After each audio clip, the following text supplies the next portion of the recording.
नमस्कार विद्यार्थियों, आप सभी का आपके अपने YouTube channel today current information पर स्वागत है। दोस्तों, आज हम इस वीडियो में 12th क्लास की जो हिंदी अनिवार्य की जो संजीव डेस्क वर्क है उसका पहला मॉडल पेपर सॉल्व करेंगे और देखेंगे कि किस प्रकार का जो अब की बार पैटर्न है वो हमारे बोर्ड में रहने वाला है। बोर्ड के एग्ज़ाम में किस टाइप के जो क्वेश्चन हैं वो पूछे जाएंगे। तो आइए शुरू करते हैं आज के हमारे इस वीडियो को और जानते हैं जो हमारा पहला मॉडल पेपर है हिंदी अनिवार्य का। दोस्तों, इस चैनल पर के लिए जो 10th और 12th के जितने भी सब्जेक्ट हैं उन सभी की जो संजीव डेस्क वर्क है उनके संपूर्ण पेपर है वो सॉल्व करवाए जाएंगे और इसकी पीडीएफ है जो हमारे Telegram group RBSC class 6 to 12th में शेयर की जाएगी। ग्रुप की लिंक डिस्क्रिप्शन में दे रखी है। आपको संपूर्ण जो संजीव डेस्क वर्क्स है वो आपको फ्री में अवेलेबल होगी। तो आप सभी है जो लगातार हमसे जुड़े रहें और चैनल को सब्सक्राइब ज़रूर करिएगा और अपने दोस्तों तक इन वीडियो को शेयर ज़रूर करिएगा ताकि वो भी घर बैठे फ्री में आराम से जो संजीव डेस्क वर्क पे है वो अच्छी तरीके से मिला सकें और इनके पेपरों को देख सकें। तो चलिए शुरू करते हैं हमारे जो पहला पेपर है हिंदी अनिवार्य का जो बोर्ड द्वारा जारी किया गया है। तो यहाँ पर पहला सवाल पूछा गया है जो है खंड ए के अंदर निम्नलिखित खंड ए से निम्नलिखित बहुवचनात्मक प्रश्नों के उत्तर अपनी पुस्तिका में लिखिए। यानी एबेसेदे से रिलेटिव है और इसमें 12 एबेसेदे जो इस बार पूछे जाएंगे। जिसमें पहला है जन्म से ही वे अपने साथ लाते हैं। तो जन्म से ही वे अपने साथ लाते हैं क्या? कपास, पेड़, नींद और रोना। तो यहाँ पर जो आंसर हो जाएगा क्या है? कपास है। दूसरा सवाल है कविता एक उड़ान है किसके बहाने? तो हवा के बहाने, चिड़िया के बहाने, हवाई जहाज और पतंग। तो यहाँ पर कविता एक उड़ान है तो ये किसके बहाने है? तो यह एक चिड़िया के बहाने। दूसरा ऑप्शन यहाँ पर करेक्ट आंसर हो जाएगा। तीसरा सवाल पूछा गया है कि छोटा मेरा खेत चौकोना लेखक ने किसे कहा है? खेत को, किताब को, कागज के पन्ने को और किसी को भी नहीं। तो यहाँ पर जो कागज के एक पन्ने को है जो लेखक ने कहा है छोटा मेरा खेत है जो चौकोना, ये जो एक कागज के पन्ने को कहा है। अगला चौथा सवाल है पहलवान की ढोलक अध्याय के लेखक कौन है? तो पहलवान की जो ढोलक है उस अध्याय के जो लेखक हैं फणीश्वर नाथ रेणु, धर्मवीर भारती, प्रेमचंद, महादेवी वर्मा। तो यहाँ पर करेक्ट आंसर हो जाएगा हमारा जो फणीश्वर नाथ जी रेणु हैं वो पहलवान की ढोलक अध्याय के लेखक हैं। अगला पांचवा सवाल है मनुष्यों की क्षमता किस बात पर निर्भर रहती है? तो मनुष्यों की क्षमता जो शारीरिक वंश परंपरा, सामाजिक उत्तराधिकार, मनुष्य के अपने प्रयास, उपयुक्त सभी। तो यहाँ पर जो मनुष्यों की क्षमता है वो यहाँ इन सभी बातों पर निर्भर रहती है जो शारीरिक वंश परंपरा और सामाजिक उत्तराधिकार, मनुष्य के अपने प्रयास, यानी सभी पर यहाँ पर ऑप्शन नंबर 4 दे जो हमारा करेक्ट आंसर हो जाएगा। अगला सवाल है शिरीष के फूल को किसके समान बताया गया है? तो शिरीष का फूल है जो किसके समान बताया गया है? केसर, किसान, अवधूत, अमलतास। तो ये किसके समान बताया गया है? तो यह है जो अवधूत के समान है वो बताया गया है। किस फूल को? शिरीष के फूल को। अगला सवाल है हिंदी भाषा को शुद्ध रूप में बोलने और लिखने संबंधी नियमों की जो जानकारी देने वाला शास्त्र है वो क्या कहलाता है? व्याकरण शास्त्र, रसायन शास्त्र, पाक शास्त्र और राजनीति शास्त्र। तो यहाँ पर जो हिंदी भाषा को शुद्ध रूप से बोलने और लिखने संबंधी नियमों की जो जानकारी देता है वह शास्त्र क्या कहलाता है? वह व्याकरण शास्त्र कहलाता है। अगला सवाल है मैनिफेस्टो शब्द का सही अर्थ है? मैनिफेस्टो शब्द का अर्थ है घोषणा पत्र, समाचार पत्र, निमंत्रण पत्र और त्याग पत्र। तो मैनिफेस्टो शब्द का यहाँ पर सही अर्थ हो जाएगा हमारा घोषणा पत्र। अगला सवाल है आधुनिक संचार माध्यमों में सबसे पुराना है टेलीविज़न, रेडियो, प्रिंट और इंटरनेट। तो आधुनिक संचार माध्यम में सबसे पुराना क्या है? तो यहाँ पर जो प्रिंट है वो है आधुनिक संचार में सबसे पुराना माध्यम है। अगला सवाल है, किसी खबर का घटना स्थल से सीधा प्रसारण जो प्रसारण होता है वो क्या कहलाता है? लाइव, फोन इन, बाइट और नेट। तो किसी खबर का जो घटना स्थल से जो खबर का सीधा प्रसारण होता है वो क्या कहलाता है? लाइव कहलाता है। मंत्री नामक अध्यापक कक्षा में प्राय किसका उपयोग करते थे? तो मंत्री नामक अध्यापक है वो कक्षा में क्या किसका जो उपयोग करते थे? चौक का, डस्टर का, घड़ी का, छड़ी का। तो यहाँ पर ऑप्शन हमारा हो जाएगा 11th क्वेश्चन का द, यानी छड़ी का है जो उपयोग करते थे। अगला है मोहनजोदड़ो किस काल के शहरों में सबसे बड़ा है?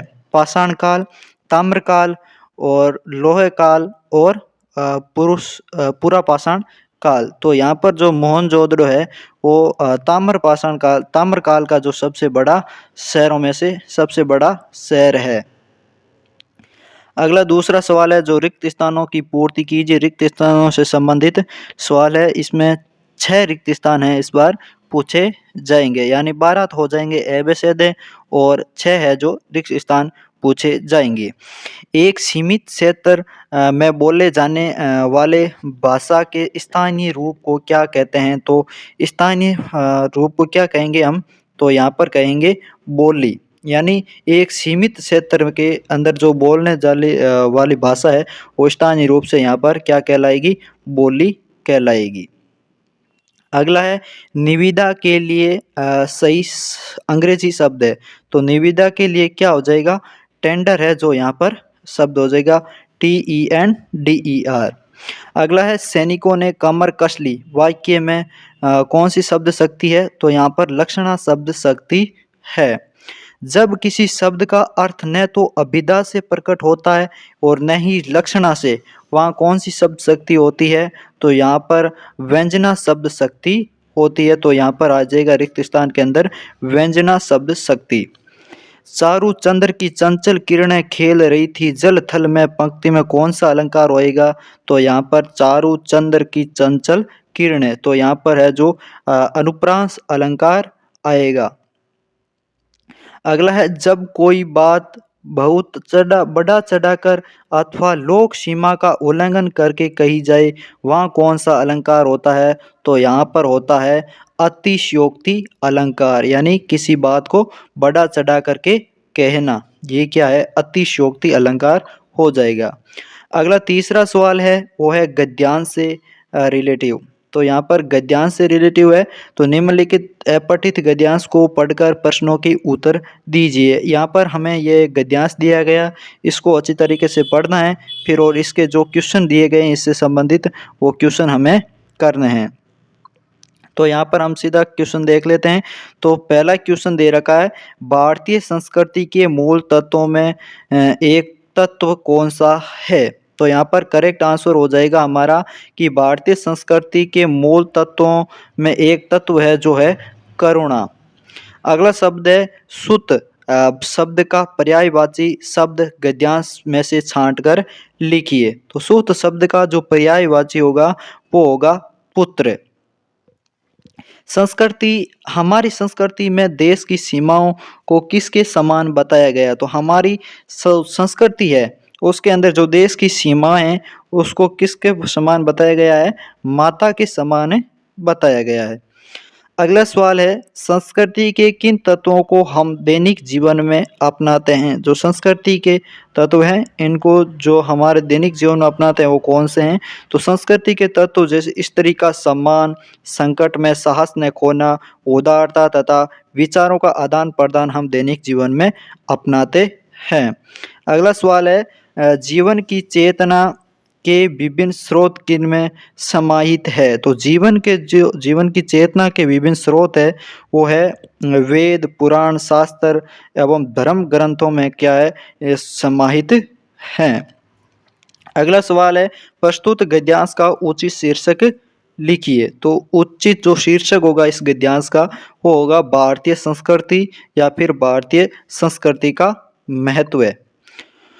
चौथा सवाल है वो है निम्नलिखित अपठित पद्यांश को पढ़कर प्रश्नों के उत्तर अपनी उत्तर पुस्तिका में लिखिए। तो ये 3 नंबर क्वेश्चन आपका आएगा पेपर के अंदर गद्यांश से रिलेटिव, और 4 नंबर क्वेश्चन है वो आएगा पद्यांश से रिलेटिव। तो यहाँ पर हमें ये कविता दे रखी है, इस कविता को ध्यानपूर्वक पढ़ करके इसके अर्थ को समझ करके यहाँ पर जो नीचे क्वेश्चन पूछे गए इन क्वेश्चनों का आंसर देना है। जैसे नंबर 1 क्वेश्चन पूछा गया है कि लेखक को किसने ठगा। तो लेखक ने किसको ठगा? लेखक को है जो बचपन है वो ठगा है। दूसरा सवाल है लेखक के लिए संसार कैसा बन गया है। तो लेखक के लिए जो संसार है युद्ध क्षेत्र जैसा है बन गया। तीसरा सवाल है युवा काल की कौन सी विशेषता लेखक को मोहित करती है। तो युवा काल की जो अवस्था है वो कौन सी अवस्था है जो उसको लेखक को है मोहित करती है। तो लेखक को युवा काल की आकांक्षाएं, पुरुषार्थ एवं ज्ञान का जो उदय है वही क्या है मोहित करती है।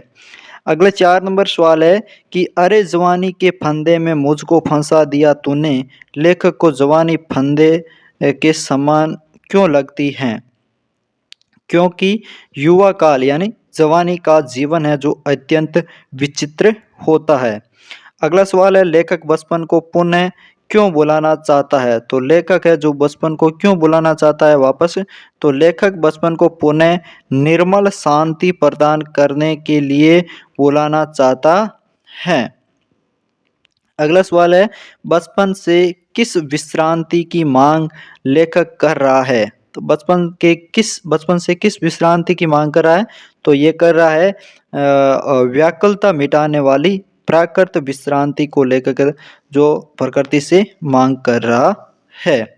ये जो खंड ए था हमारा जिसमें पहला सवाल है वो एबेसेड से रिलेटिव है यानी ऑब्जेक्टिव टाइप के क्वेश्चन पूछे जाएंगे। दूसरा क्वेश्चन आएगा जो आएगा हमारा रिक्त स्थान से रिलेटिव, और तीसरा क्वेश्चन है उसमें जो है आपका गद्यांश आएगा, और 4 नंबर का क्वेश्चन है उसमें आएगा पद्यांश। तो ये खंड ए के अंदर जो 4 क्वेश्चन है वो पूछे जाएंगे।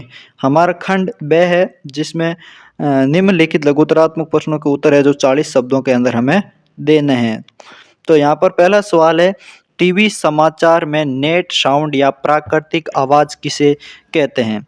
तो टीवी समाचार में सिर्फ वाइट या वॉइस ओवर नहीं होते और भी ध्वनियाँ होती हैं। उन ध्वनियों से भी खबर बनती है या उसका मिजाज बनता है, इसलिए किसी खबर का वॉइस ओवर लिखते हुए उसमें सोर्स के मुताबिक ध्वनियों के लिए गुंजाइश छोड़ दी जाती है, और टीवी में ऐसी ध्वनियों को नेट साउंड या प्राकृतिक आवाज कहते हैं। अगला सवाल है कैमरे में बंद अपाहिज कविता का मूल भाव लिखिए। तो कैमरे में बंद अपाहिज कविता का मूल भाव लिखिए, वेरी इंपॉर्टेंट सवाल है ये। तो इस कविता में कवि ने करुणा और सहानुभूति जगाने के उद्देश्य से प्रसारित मीडिया के कार्यक्रमों में निहित क्रूरता तथा शोषण को व्यक्त किया है। मीडिया माध्यम की ऐसी व्यावसायिकता एवं संवेदनहीनता पर आक्षेप है वो किया गया है। अगला 7वां सवाल है हमारा बख्तिन के किन दुर्गुणों के बारे में लेखिका ने अध्याय में बताया है। तो लेखिका ने बख्तिन के दुर्गुणों के बारे में बताया है कि बख्तिन सत्यवादी हरिश्चंद्र के समान सत्यवादी नहीं थी। वह लेखिका के इधर उधर पड़े पैसे रुपए मटकी में छिपा कर रख देती थी। वह सभी बातों और कामों को अपनी सुविधा अनुसार ढाल लेती हैं और स्वयं रंच मात्र भी न बदलकर शास्त्रीय बातों की व्याख्या अपने अनुसार ही करती थी। ये जो बख्तिन के जो दुर्गुण थे। अगला सवाल है यशोधर बाबू के लिए भूषण ऊनी ड्रेसिंग गाउन क्यों लाया था। तो यशोधर बाबू के लिए उनका बेटा है जो भूषण सिल्वर वेंडिंग पर ऊनी ड्रेसिंग गाउन उपहार स्वरूप इसलिए लाया कि वे रोजाना सवेरे दूध लेने जाते हैं और वे फटा हुआ पुलोवर पहन कर जाते हैं तो उन्हें बहुत ही बुरा लगता है, अतः वे उन्हीं ड्रेसिंग गाउन पहनकर दूध लेने जाया करें। अगला सवाल है, कभी भी अपने जैसा हार्ड मांस का मनुष्य हो सकता है, आनंदा को इसका भान कैसे हुआ? मराठी मास्टर सोंदलेकर गेकर स्वयं कविता करते हैं और लेखक उनके घर जाता रहता है। वे कवियों के चरित्र और उनके संस्मरण लेखक को बताया करते थे। इस कारण वे ये कवि लोग लेखक को आदमी ही लगने लगे थे। इसलिए लेखक को यह विश्वास हुआ कि कभी भी अपने जैसा ही एक हार्ड मास का जो क्रोध लोभ का मनुष्य ही होता है। लेखक को भी लगा कि मैं भी कविता कर सकता हूँ। ये एक जो खंड बैग के अंदर हमसे क्वेश्चन पूछे गए, जो टोटल 4-5 क्वेश्चन है पूछे जाएंगे। फिर है खंड 6 के अंदर जो प्रश्न संख्या 10 से 13 और उत्तर जो इसके लिखने हैं वो है 60 से 80 शब्दों में, और जो 14 और 15 के प्रश्न है वो उत्तर 100 शब्दों के अंदर लिखना है। अगला सवाल यानी 10वां है, क्रांति हमेशा वंचितों का प्रतिनिधित्व करती है, बादल राग कविता के आधार पर बताइए। और अथवा में दे रखा इसका कि उषा कविता में कवि ने प्रकृति की गति को शब्दों में बांधने का अद्भुत प्रयास किया, कथन के समर्थक में साधारण तर्क दीजिए। दोनों ही क्वेश्चन वेरी इंपॉर्टेंट क्वेश्चन है। बादल राग कविता सूर्यकांत त्रिपाठी निराला की क्रांतिकारी भावों से पूरित कविता है। तो ये बादल कविता किसकी है? बादल राग कविता तो यह है सूर्यकांत त्रिपाठी निराला की। इसमें कवि ने बादलों को क्रांति का प्रतीक माना है और कवि ने शोषित वर्ग के हित में बादलों का जो आह्वान किया है। क्रांति के प्रतीक बादलों की गर्जना सुनकर पूंजीवादी वर्ग जो भयभीत हो जाता है, जबकि कृषक वर्ग है जो आशा भरे नेत्रों से देखता है। अतः समाज में शोषितों को उनका अधिकार दिलाने हेतु क्रांति की आवश्यकता है और शोषकों के प्रति वंचनापूर्ण भावों की अभिव्यक्ति कर आर्थिक विषमता मिटाने पर जोर दिया है। अतः यही कहा जा सकता है कि क्रांति हमेशा वंचितों का प्रतिनिधित्व करती है। और अथवा में उषा का जो शीर्षक है, तो उषा शीर्षक कविता में कवि सूर्योदय पूर्व कवि ने जो सूर्योदय पूर्व आकाशीय दृश्यों का आधुनिक उपमानों में चित्रण किया है। और भोर से भले आकाश का रंग नीला शंख जैसा राख से लिपा हुआ गीला चौका, कुछ देर बाद सूरज की लालिमा उसमें मिल जाने से काली स्लेट पर लाल खड़िया, तथा कुछ देर बाद सूरज के प्रकट प्रकाश की सुंदर सी झिलमिल, गौर देह आदि जैसे नवीन उपमानों का प्रयोग कर कविता में कवि ने प्रकृति की गतिशीलता को अपने शब्दों में बांधने का जो अद्भुत प्रयास किया है। अगला सवाल है 11वां सवाल हमारा कि यह भी सच है कि यथा प्रजा तथा राजा जिजी का ये कथन वर्तमान राजनीतिक परिस्थितियों में कितना सटीक है, इस पर अपने विचार लिखिए। और अथवा में दे रखा है श्रम विभाजन के दृष्टिकोण से अपनाई गई जाति प्रथा पर अपने विचार लिखिए। तो काले मेघा पानी दे पाठ में लेखक की जीजी का ये कथन यथा प्रजा तथा राजा वर्तमान राजनीतिक परिस्थितियों में सटीक है कि आज़ादी के 75 वर्ष पूर्ण होने के पश्चात भी हम आज देश के लिए क्या करते हैं। मांगे हर क्षेत्र में बड़ी बड़ी हैं, पर त्याग का कहीं नाम निशान नहीं है। अपना स्वार्थ आज एकमात्र लक्ष्य रह गया है और हम चटकारे लेकर इसके या उसके भ्रष्टाचार की बातें करते हैं। पर क्या कभी हमने जांचा है कि अपने स्तर पर अपने दायरे में हम उसी भ्रष्टाचार की अंग बन रहे हैं। इसी समय राजनीति में भी भ्रष्टाचार कूट कूट कर भरा हुआ है और अतः कहा जा सकता है कि यथा प्रजा तथा राजा। और अथवा का आंसर है कि भारतीय सभ्य समाज में श्रम विभाजन जाति प्रथा के आधार पर होता है और यह श्रमिकों का अस्वाभाविक विभाजन ही नहीं करता, अपितु विभाजन विभिन्न वर्गों को एक दूसरे की अपेक्षा ऊंच नीच करार देती है, क्योंकि ये मनुष्य की रुचि पर आधारित नहीं है और कुशल व्यक्ति का सक्षम श्रमिक समाज का निर्माण करने के लिए आवश्यक है। जाति प्रथा इसके विपरीत दूषित सिद्धांत है। और दूसरा दृष्टिकोण यह है कि माता पिता द्वारा सामाजिक स्तर के अनुसार पहले से ही अर्थात गर्भ धारण के समय से ही मनुष्य का पेशा निर्धारित कर दिया जाता है, जिसमें मनुष्य की रुचि एवं स्वाभाविकता का कोई महत्व नहीं है।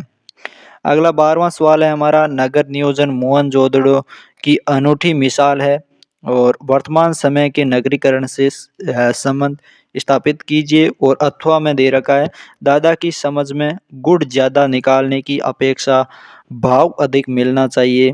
जूझ अध्याय का यह कथन वर्तमान समाज की प्रतिस्पर्धा तथा धन लोलुपता की प्रवृत्ति की ओर इंगित करता है।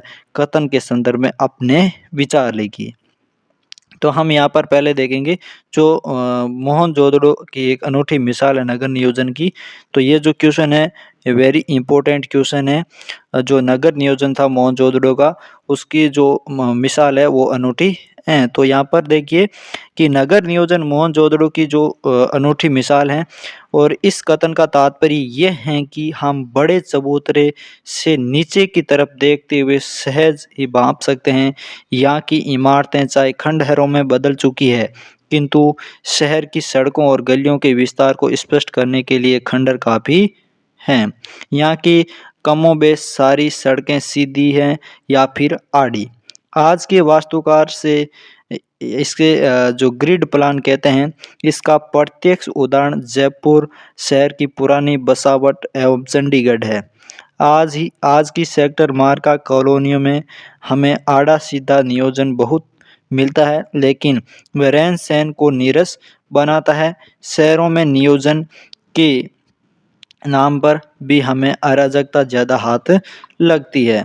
और अथवा का आंसर हो जाएगा कि सारे गांव भर में लेखक के दादा का कोलू सबसे पहले इसलिए शुरू होता था कि उसके पिता की यह मान्यता थी कि यदि हम सबसे पहले कोलू चलाएंगे तो इनको ईख की जो अच्छी खासी कीमत है वो मिल जाएगी, क्योंकि इस समय से पहले बाजार में उनका गुड़ आएगा तो सारा गुड़ भी बिक जाएगा और ऊंचे दामों में भी बिकेगा। इसी प्रकार वर्तमान समाज की प्रतिस्पर्धाएं और धन लोलुपता की प्रवृत्ति से प्रेरित होकर बेमौसम में फल व सब्जी उगाकर उन्हें भाव बढ़ाकर बेचते हुए लालची प्रवृत्ति की ओर बढ़ाते हैं। अगला सवाल है हमारा 13वां, जिन लोगों के बाल बच्चे नहीं होते उनकी मौत तो हुआ होगा मौत जो हुआ होगा से हो जाती है। इस कथन से आप कहाँ तक सहमत हैं? या फिर सिंधु सभ्यता साधन संपन्न थी, इसमें भव्यता का आडंबर नहीं था, कथन से आप कहाँ तक सहमत हैं? तो आंसर हो जाएगा सिल्वर वेंडिंग पार्ट में यशोधर बाबू के पथ प्रदर्शक एवं अधीनस्थों के हमदर्द किशनदा कुंवारे थे और उनके बाल बच्चे नहीं थे। उनके रिटायरमेंट के बाद समय कैसे गुजरे, उन्होंने वहाँ घर भी नहीं बनवाया और इसलिए गांव चले गए। वहाँ कुछ समय पश्चात उनकी जो मृत्यु हो गई। उसी प्रकार जिस किसी के बाल बच्चे नहीं होते उनकी वृद्धावस्था एवं मृत्यु बड़ी दुखदायी होती है। अतः जिनके सुयोग्य बाल बच्चे होते हैं तो वृद्धावस्था आनंद पूर्वक है जो व्यतीत होती है और वह एवं मृत्यु भी निश्चितता से होती है। अथवा का आंसर है कि पुरातत्वों के द्वारा मोहनजोदड़ो और जो हड़प्पा की खुदाई करवाने से जो साक्ष्य मिले उनका उल्लेख करते हुए लेखक बताता है कि सिंधु सभ्यता साधन संपन्न थी और इसमें नगर नियोजन सुंदर था, पानी की निकासी की सुव्यवस्था थी। सिंधु घाटी के लोग तांबे और कांसे के जो बर्तन थे वो बनाते थे और इस प्रकार सिंधु घाटी की सभ्यता साधनों और व्यवस्थाओं से संपन्न तथा समृद्ध थी, परंतु उसमें भव्यता का आडंबर नहीं था। इस कारण वहाँ पर भव्य प्रासाद और मंदिर के अवशेष नहीं मिलते। राजाओं और महंतों की समाधियाँ, उपासना स्थल मूर्तियां और पिरामिड आदि भी नहीं मिलते हैं। राजा का मुकुट एकदम छोटे आकार का तथा नाव की एकदम छोटी मिली है, और नाव भी है एकदम छोटी मिली हैं। उनके औजार भी छोटे ही मिले हैं। इस प्रकार सिंधु घाटी जो सभ्यता है वो साधन संपन्न थी, और वहां पर दूसरी सभ्यताओं की तरह प्रभुत्व या दिखावे का जो आडंबर नहीं था। अगला 14 नंबर सवाल है हमारा, फीचर लिखते समय किन किन बातों का ध्यान रखना चाहिए, अथवा सार्थक आलेख की क्या गुण है। तो फीचर लिखते समय किन किन बातों का ध्यान रखना चाहिए, वेरी इंपॉर्टेंट सवाल है ये। जो किसी घटना की जो सत्यता या तथ्यता फीचर का मुख्य तत्व होता है। एक अच्छे फीचर को किसी सत्यता या तथ्यता पर आधारित होना चाहिए। फीचर का विषय समसामयिक, रोचक, ज्ञानवर्धक, उत्तेजक और परिवर्तन सूचक होना चाहिए। फीचर को शुरू से लेकर अंत तक मनोरंजक शैली में लिखा जाना चाहिए। फीचर को किसी विषय से संबंधित लेखक के निजी अनुभवों की अभिव्यक्ति होनी चाहिए। फीचर लेखक किसी घटना की सत्यता या तथ्यता को अपनी कल्पना का पुट देकर फीचर में तब्दील करता है, और फीचर को सीधा सपाट न होकर चित्रात्मक होना चाहिए। इसकी भाषा सरल, सहज और स्पष्ट होने के साथ साथ कलात्मक और बिंबात्मक होनी चाहिए। अथवा का आंसर हो जाएगा सार्थक आलेख। तो इसके जो निम्न गुण होने चाहिए, जैसे आलेख का आकार संक्षिप्त होना चाहिए, आलेख में विचारों या तथ्यों की स्पष्टता होनी चाहिए, हर विचार या तथ्य को क्रम में से रखना चाहिए, विषय में क्या, क्यों, कहाँ और कैसे के प्रश्नों का जो है समाधान होना चाहिए। आलेख की भाषा सरल, सुगम और प्रभावी होनी चाहिए। किसी बात का अनावश्यक दोहराव नहीं होना चाहिए। लेखक को चाहिए कि वह प्रस्तुति की नवीनता बनाए रखते हुए भी उसमें निजी विचार या भाव न आने दें, यह केवल तथ्यों को बोलने दें। आलेख की शैली विवेचनात्मक और विश्लेषणात्मक दोनों प्रकार की हो सकती है। प्राय आलेख ज्वलंत मुद्दों, समस्याओं, अवसरों तथा चरित्रों पर लिखे जाते हैं। आलेख में जिज्ञासाशीलता होनी चाहिए। इस प्रकार से हमारा जो आंसर है वो लिखने हैं, यानी बिंदु बना बना करके आंसर लिखने हैं। अगला 15 सवाल है वो आपका आ जाए जो कवि परिचय से रिलेटिव आने वाला है। तो यहाँ पर पूछा गया तुलसीदास जी और हजारी प्रसाद द्विवेदी जी का जो कवि परिचय है वो हमें यहाँ पर बताना है। तो ये दोनों ही कवि परिचय है जो इम्पोर्टेंट कवि परिचय है। तुलसीदास जी का परिचय है वो वेरी इंपॉर्टेंट है, ये बहुत बार पेपरों के अंदर जो पूछा जाता है। तो गोस्वामी तुलसीदास जी का जन्म है वो बांदा जिले के राजापुर गांव में 1532 में हुआ, और बचपन में ही माता पिता के वियोग के कारण असह्य दुख सहन करना पड़ा। गुरु थे इनके नर हरिदास की कृपा एवं हम शिक्षा से राम भक्ति का मार्ग प्रदीप्त हुआ, और पत्नी थी इनकी रत्नावली, जिनकी फटकार से संसार त्याग कर विरक्त भाव से ब्रह्म भक्ति में लीन हो गए, और विरक्ता जीवन जीते हुए ने काशी, चित्रकूट, अयोध्या आदि तीर्थों का भ्रमण किया। सन 1623 में काशी में इनका जो निधन हुआ, और इनकी जो प्रसिद्ध रचनाएं हैं वह रामचरितमानस, कवितावली, रामलला, नेचू, गीतावली, दोहावली, विनय पत्रिका, रामाज्ञा प्रश्न, कृष्ण गीतावली, पार्वती मंगल, जानकी मंगल, हनुमान बाहुक और वैराग्य संदीपनी इनकी काव्य कृतियां हैं। जो रामचरितमानस और कालजी कृति भारतीय संस्कृति के आधार स्तंभ ग्रंथ हैं। सबसे प्रसिद्ध जो कोई भी इसके जो अध्याय रचना है वो है रामचरितमानस, जिसमें कितने कांड है, 7 कांड हैं।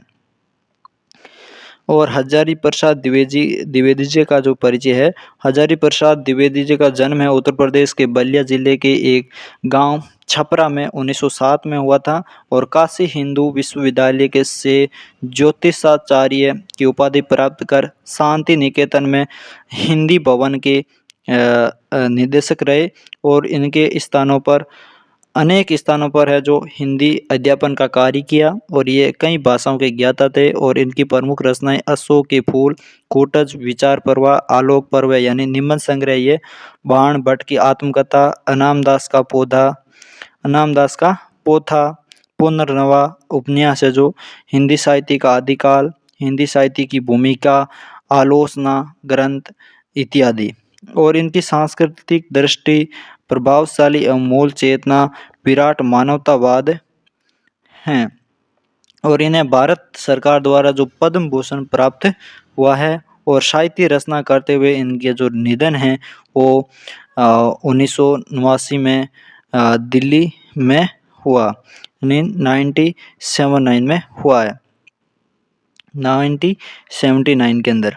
तो यहाँ पर जो इनकी जो प्रसिद्ध रचना है वो है हिंदी साहित्य का आदिकाल और हिंदी साहित्य की भूमिका, ये जो इनके महत्वपूर्ण ग्रंथ थे।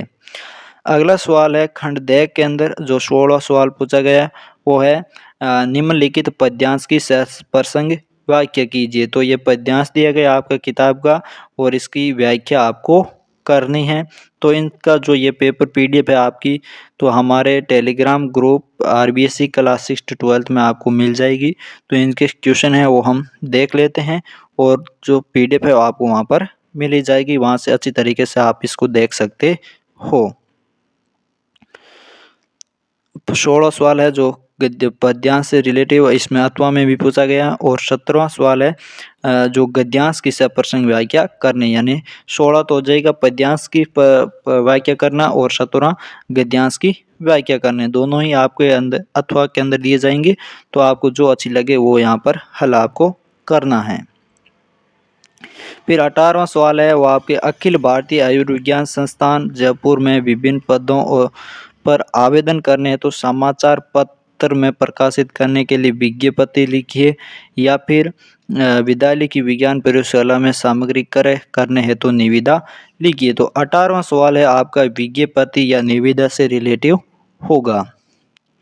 इस प्रकार से जो विज्ञप्ति लिखना है और निविदा है जो इस प्रकार से आपको लिखना है। 19वां सवाल है आपका अंतिम सवाल होगा जो पूछा जाएगा आपका निबंध से रिलेटिव क्वेश्चन आएगा और 5 नंबर का एक जो क्वेश्चन होगा। तो निम्नलिखित विषयों में से किसी एक विषय पर सारगर्भित आपको निबंध लिखना है। तो निबंध यहाँ पर इंपॉर्टेंट निबंध दे रखे हैं। पहला निबंध है आतंकवाद एक वैश्विक समस्या, दूसरा नारी शिक्षा आज की आवश्यकता, और तीसरा भारत की ऋतुएं, और 4 नंबर है पर्वतीय स्थल की मेरी यात्रा। तो ये जो यहाँ पर 4 आपको ऑप्शन में दिए जाएंगे और इनमें से आपको किसी एक पर है जो निबंध है वो लिखना है, जो आपको अच्छी तरीके से लिखना आता है। इस प्रकार से बिंदु बना करके इनको लिखना है। तो ये जो हमारा हिंदी अनिवार्य का जो बोर्ड द्वारा जारी किया गया मॉडल पेपर था वो हमने देखा किस प्रकार का जो हमारा क्वेश्चन है वो पूछे गए हैं। और पेपर में जो पेपर होगा हमारा वो भी हूबहू इसी पैटर्न के आधार पर पूछा जाएगा। तो कैसा लगा वीडियो कमेंट करके ज़रूर बताइएगा और इस वीडियो को अपने दोस्तों तक शेयर ज़रूर करिएगा।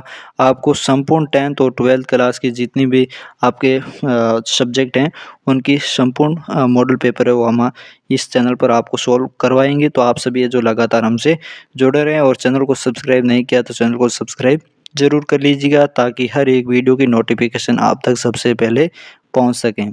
तो दोस्तों मिलते हैं और किसी ऐसे नई वीडियो के साथ, तब तक के लिए धन्यवाद। जय हिंद, जय भारत।